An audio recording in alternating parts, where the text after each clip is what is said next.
سلام، امیدوارم که حالتون خوب باشه. من حسام هستم و امروز قراره بریم سراغ یه لپتاپ گیمینگ MSI Leopard GP65 که لپتاپیه که خیلی قدرتمنده، برای خیلی ها میتونه گزینه مناسب باشه که در ادامه قراره اونو بیشتر بررسی بکنم. قیمتش توی آبان ماه سال 1400 نزدیک 40 میلیون تومان.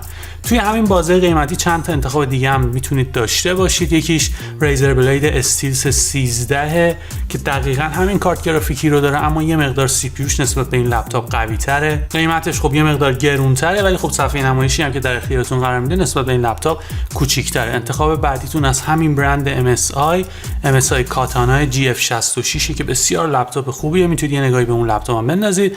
و اگر دوست دارید برید سمت برند لنوو لژیون 515 IMH 05H میتونه گزینه دیگه باشه که خیلی مشخصات سخت افزاری مشابهی نسبت به این لپتاپ داره، میتونید یه نگاهی به اون لپتاپ هم بندازید. خب از طراحی این لپتاپ شروع میکنم. این قسمت پشتیش که از جنس آلومینیوم فلزیه، ولی خب قسمت داخلیش و قسمت پایینی لپتاپ پلاستیکی ساخته شده که خب نکته‌ای که باید توی ذهنتون داشته باشید، ولی خب ساختش خوبه و اینجوری نیست که اصلا حس پلاستیک بی کیفیت رو منتقل بکنه. تستش میکنم ببینم که با یه دست میشه اون رو باز کرد یا نه و متاسفانه این اتفاق نمیفته، ولی خب لولایی که داره خوبه و در طول کار کردن باهاش و تایپ کردن اصلا اینجوری نیست که بخواد لغ بزنه. صفحه نمایشش حاشیه‌های خیلی نازکی داره به جز قسمت پایینی که لوگو MSI اونجا قرار گرفته. درسته که خیلی حاشیه‌هاش نازکن، ولی خب MSI تونسته وبکم رو قسمت بالایی قرار بده که خیلی عالیه.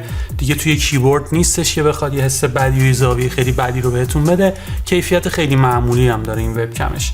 بعد از اون میرسم به صفحه کلیدی که این لپتاپ داره. فونتش واقعا زیباست.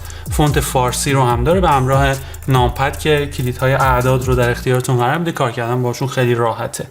RGB بکلیت، میتونه به رنگ ها و مدل های متنوع در بیاد. یه دونه دکمه فیزیکی براش در نظر گرفته شده که بتونید مودش رو عوض بکنید، حالت های مختلف RGB رو داشته باشید یا به وسیله نرم افزار استیل سریز که اونم یه سری کنترل رو در اختیارتون قرار میده که به صورت نرم افزاری بتونید اون رنگ دکمه ها رو عوض بکنید. توی لول های مختلفی هم میشه این نورش رو تنظیم کرد که اگه دوست داشتید نورش کم یا زیاد باشه خیلی راحت میتونید این کار رو انجام بدید. چند تا نکته راجع به کیبوردش. یکی اینکه دکمه ویندوز سمت راست اسپیس بار قرار گرفته، برای بعضیا مهمه این موضوع. یکی اینکه دکمه دلت بالای نامپد قرار گرفته، یه ذره جاش ناجوره.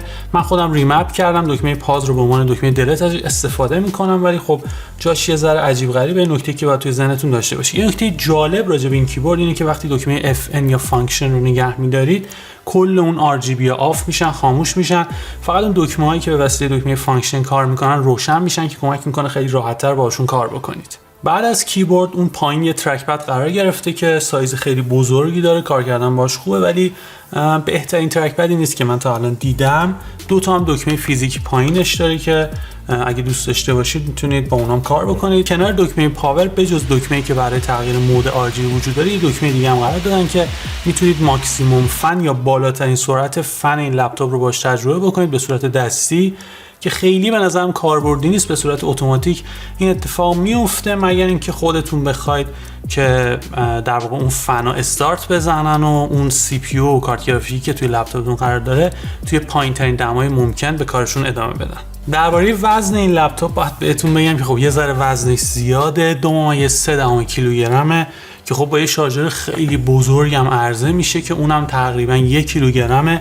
رو هم رفته 3.2 کیلوگرمه که خب نکته‌ای که باید موقع خریدن این لپتاپ بهش حتما توجه بکنید. دو تا سایز هم داره، یکی 15 اینچی یکی 17 اینچی که این ورژنی که اینجا امروز در اختیار منه ورژن 15 اینچی این لپتاپه. میرسم به پورتایی که MSI برای این لپتاپ در نظر گرفته. سمت راست پاور جک رو داریم که به وسیله همون آداپتور گنده‌ای که بهتون گفتم میتونید لپتاپ رو شارژ بکنید، نزدیک 2 ساعت هم براتون شارژ نگه می‌داره.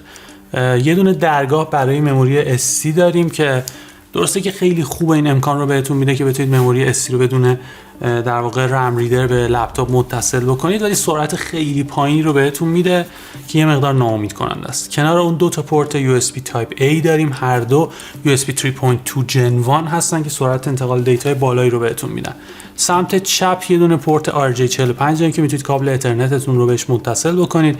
یه دونه پورت HDMI 2 داریم، یه دونه پورت مینی دیسپلی رو داریم، یه دونه پورت USB Type A داریم که اونم USB 3.2 Gen 1 و کنار اون یه دونه پورت USB Type C قرار گرفته که خیلی سرعت بالایی داره، USB 3.2 Gen 2 که میتونید با اونم خیلی انتقال داده بالایی رو تجربه بکنید. کنار اون یه دونه جک برای هدفون رو داریم و یه جک برای میکروفون که به صورت جداگونه طراحی شدن. بهتر می بود که این پورت‌های USB یه مقدار دورتر بودن نسبت به اون فضایی که شما باش کار میکنید که راحت‌تر بتونید اون گجت هاتون رو بهش متصل بکنید که خب متاسفانه این اتفاق تو این لپتاپ نیفتاده. میرسم به صفحه نمایش این لپتاپ که رزولوشنش فول اچ دی، پنل IPS LCD که تا 400 نیت روشنایی اونم افزایش پیدا میکنه. خیلی رنگای خوبی داره و کار کردن باش لذت بخش. رفرش ریتش 144 هرتزیه، بنابراین توی گیمینگ خیلی لذت بخشتر میکنه این ماجرا رو.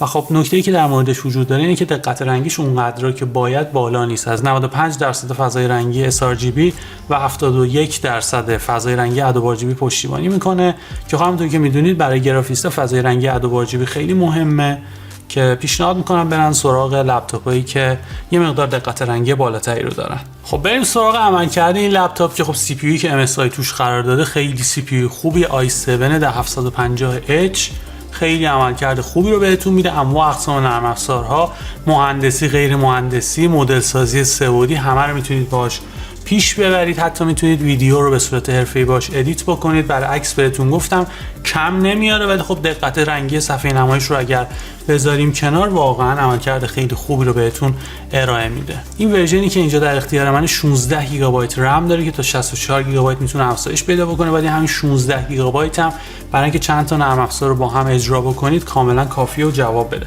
میرسم به قسمت هیجان انگیز ماجرا، کارت گرافیکی که برای این لپتاپ در نظر گرفته شده 1660 Ti با 6 گیگابایت حافظه اختصاصی که خیلی کارت گرافیکی خوبیه.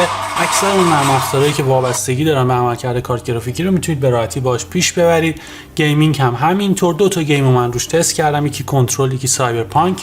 برای کنترل روی ستینگ بالا نزدیک 55 FPS رو میداد و برای سایبرپانک نزدیک 50 FPS رو میداد. نمیگم خیلی بالاست ولی خب برای لپتاپ گیمینگ بد نیست و میتونه تجربه استیبلی از بازی کردن رو به همراه داشته باشه، به خاطر اینکه فناش هم خیلی زود شروع به کار میکنه و کمک میکنه که لپتاپ خنک بمونه. من اصلا افت فریمی رو ندیدم، فکر میکنم که لئوپارد جی پی 65 انتخاب خوبی برای گیمینگه. درسته که ویندوز روش نصب نشده، خودتون باید این کار رو انجام بدید، اما سی پی یوش از ویندوز 11 پشتیبانی میکنه و به راحتی میتونید اون آپگرید رو انجام بدید. خب باید بهتون بگم که من از این لپتاپ خیلی خوشم اومد. به نظرم که خیلی ساخت خوبی داره، به نظرم سخت افزار خیلی قدرتمندی داره و برای گیمرهای آماتور میتونه واقعا گزینه خوبی باشه. اگه بتونید با وزن بالاش کنار بیاید حتما یه نگاهی به لپتاپ لئوپارد جی پی 65 بندازید. توی کامنت ها بنویسید که نظر شما راجع به لپتاپ‌های گیمینگ چیه و شما کدوم یکی رو انتخاب میکنید. خیلی ممنونم که این ویدیو رو تا انتها تماشا کردید. اگر این ویدیو از طریق پلتفرم یوتیوب تماشا میکنید حتما این کانال رو سابسکرایب بکنید، اون زنگوله کنارش رو هم بزنید. خیلی ممنونم که نظر میدید، کامنت میذارید و امیدوارم که این اتفاق یه روند ادامه دار باشه. مرسی.